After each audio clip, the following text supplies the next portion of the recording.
Guys, Kyle, the Death Knight of Anime here, bringing you my review for The Promised Neverland Episode 4. So, one thing I liked almost immediately, just jumping right into the episode, is that it slightly extended the scene with Sister Crone after her conversation with basically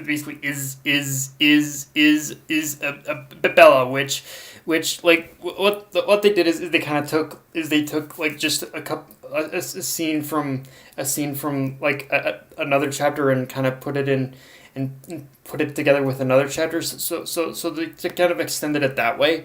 And what extending this, I just, one thing I kind of appreciate about these scenes of Sister Crone, whether they're extended or not, is looking back on what Sister Crone's pretty much fate inevitably was in this series.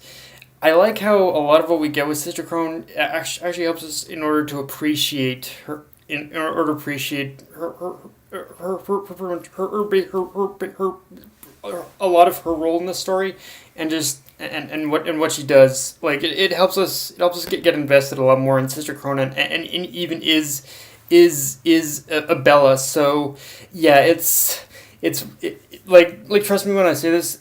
In terms of Sister Crone and Isabella, basically the two of them, in their own ways, are going to get a bit of a redemption in the end. So it's nice to see a lot of these scenes in order to get a little more investment in them, whether or not they're extended or not.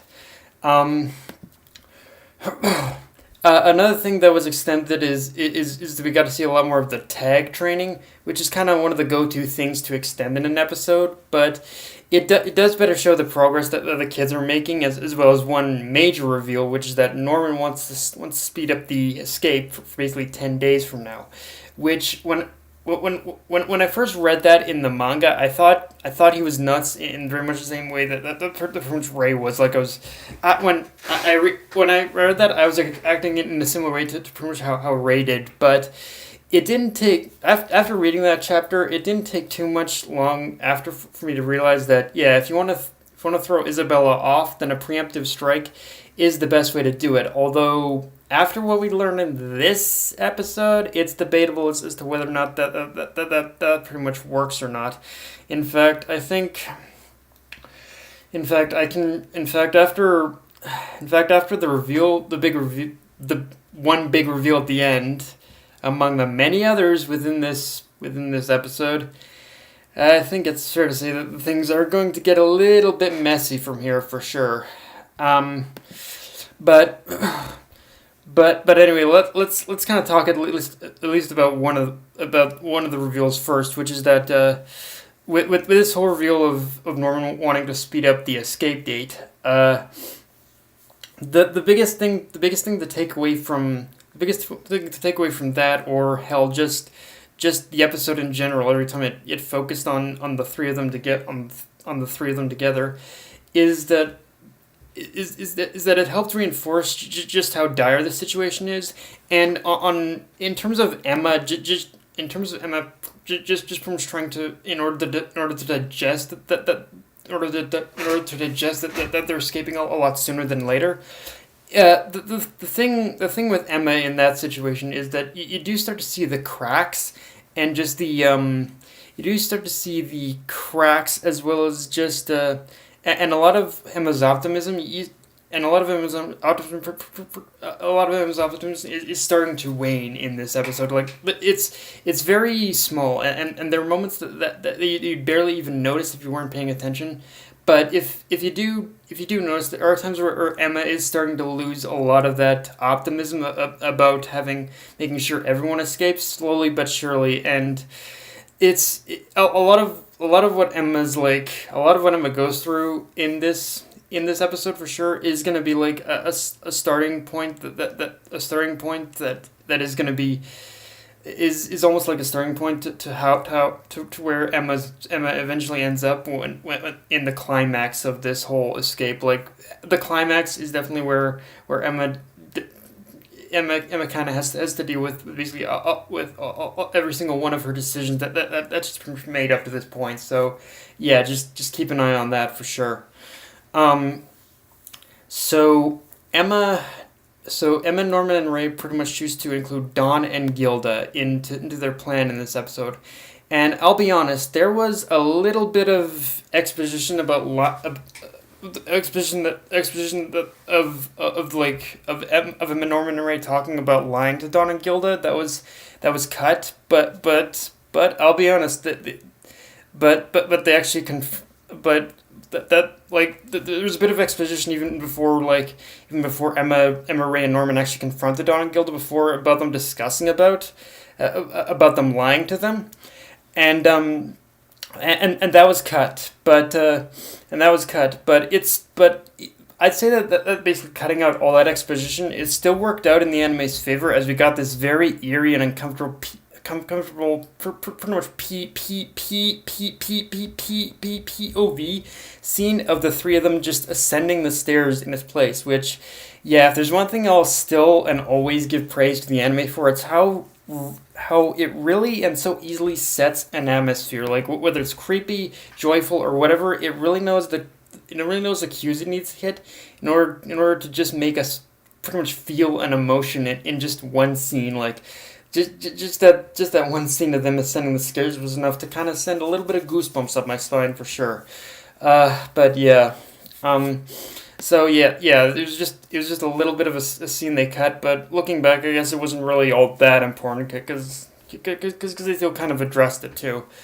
And now, in terms of the whole in terms of the whole lying thing, because they definitely lied to them, and the reason why I'm using quotations on that is because if you really look at the whole situation of that whole conversation between Emma, Norman, Ray, Don, and Gilda, Emma, Norman, and Ray, they even though they agreed that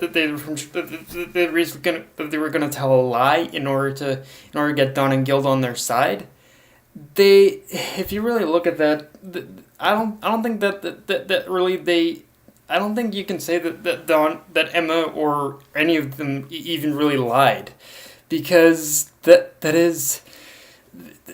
because they pretty much said what was going on is what they said in the episode is that all the children who leave Gracefield are being human trafficked, but in a way that isn't technically a lie. It's exactly what's pretty much going on.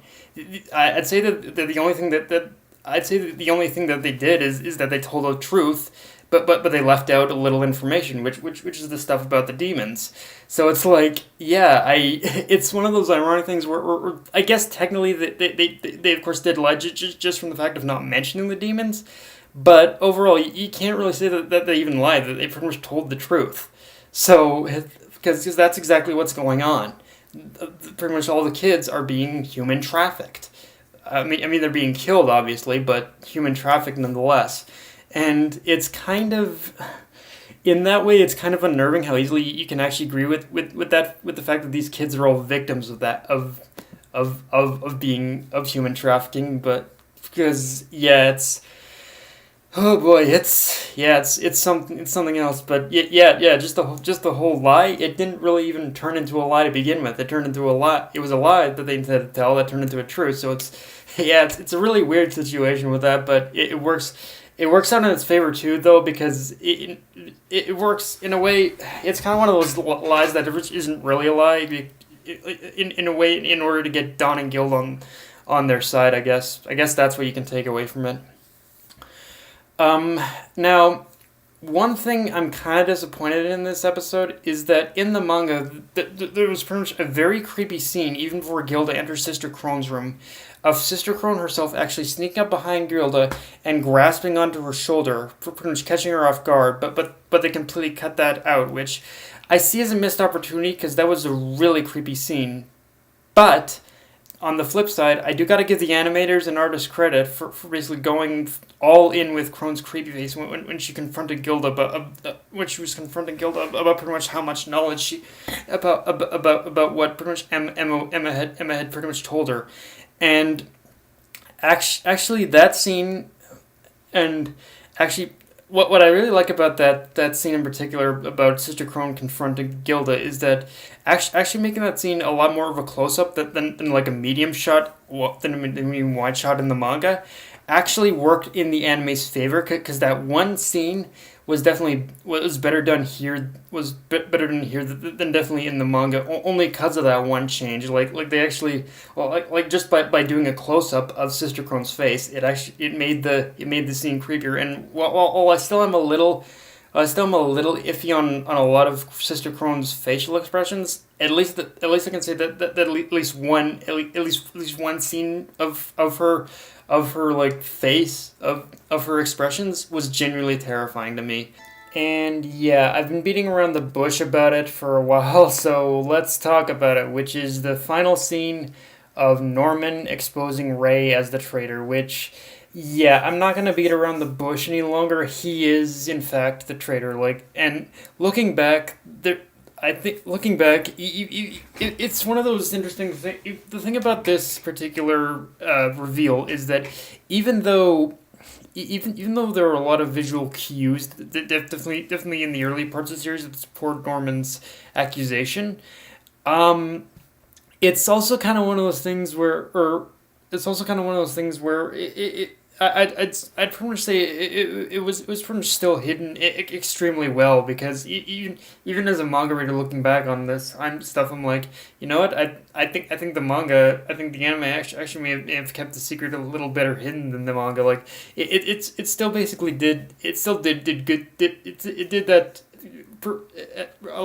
It did hide it very well in the manga, but I think I think with the anime there are still certain visual cues you can I guess pick up on, but while also saying is Ray really the traitor or not? Like it just I think both the anime and the manga handled that equally very well. I think, and okay, we basically have this reveal. Ray is revealed as the traitor, but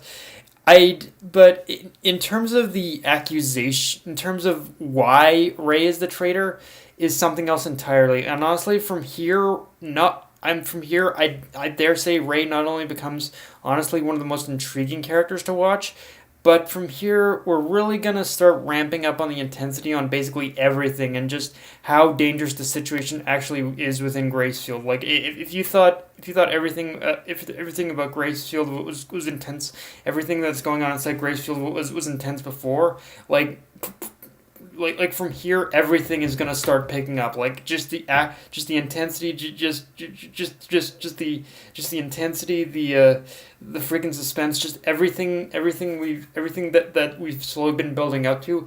Shit is gonna start hitting the fan one after another now. So yeah, just it gives us something to look forward to for sure. But yeah, guys, with having said that, that's pretty much my review, guys. If you enjoyed the video, like, comment, subscribe. I'm on Twitter, Facebook, and Crunchyroll. Death Knight of Anime, signing off. Later, guys.